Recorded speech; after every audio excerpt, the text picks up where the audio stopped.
El paciente debe estar en una posición cómoda, preferiblemente sentado o acostado. El médico coloca en diferentes áreas del tórax el estetoscopio para escuchar los sonidos respiratorios de forma sistemática.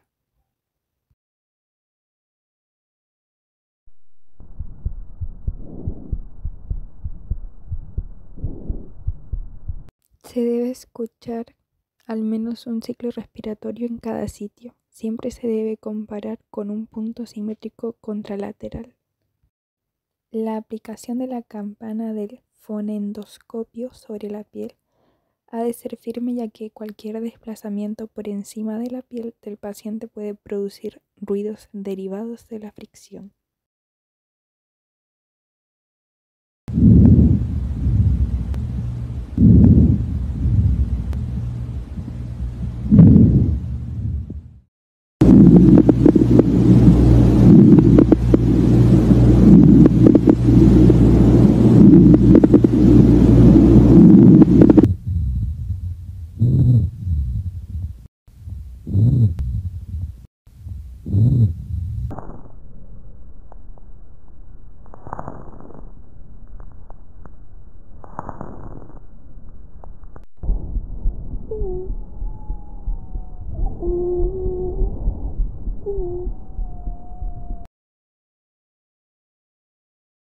Buenas tardes, profesor.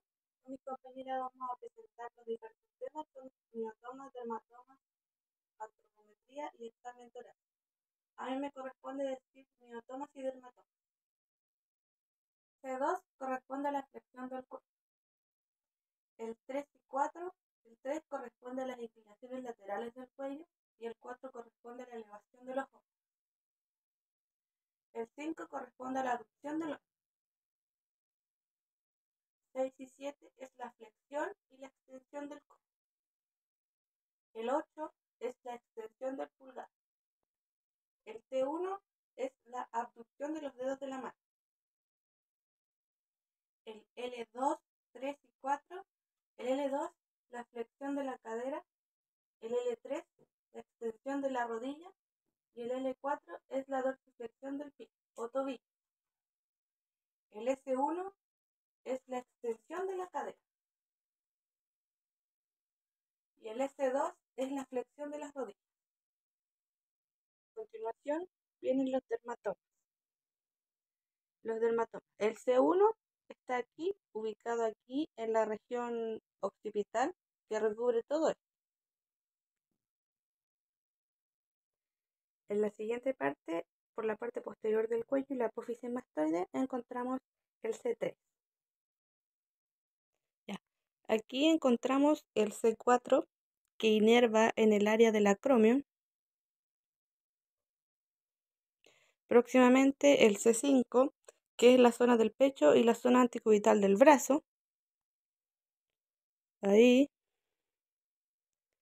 Y por acá igual.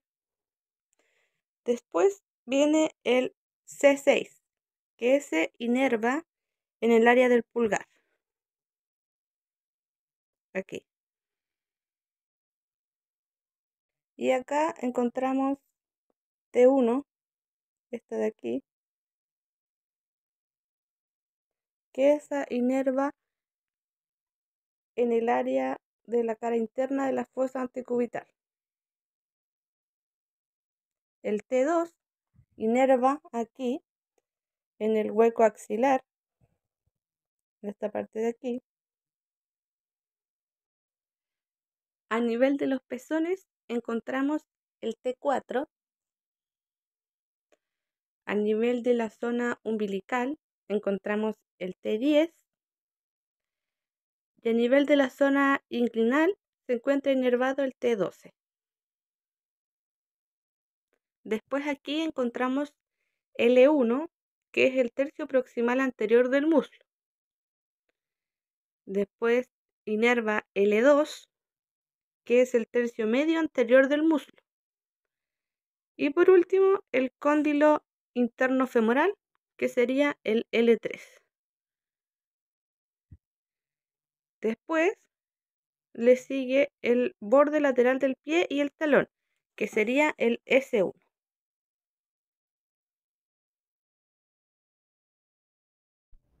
Hola, mi nombre es Felipe Melillán, estudiante del Instituto de Chile, estudiante de kinesiología, y hoy les voy a enseñar a sacar el índice de masa corporal de un paciente. Por favor, pueden pasar arriba de la... Ya, mirando de frente, salgan. En este caso el paciente mide 1,68 m. Y ahora vamos a proceder a pesar al paciente. Súbase de nuevo a la mesa.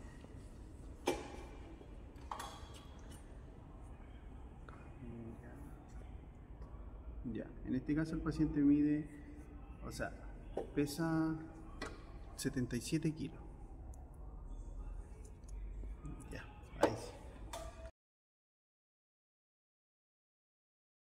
Circunferencia de la cintura. Un buen indicador de grasa visceral asociado a mayor riesgo cardiovascular se mide a la altura del punto medio entre la cresta ilíaca y sobre el ombligo. El observador se colocará a un lado de la persona a medir. La cinta métrica se colocará paralela al suelo sin comprimir.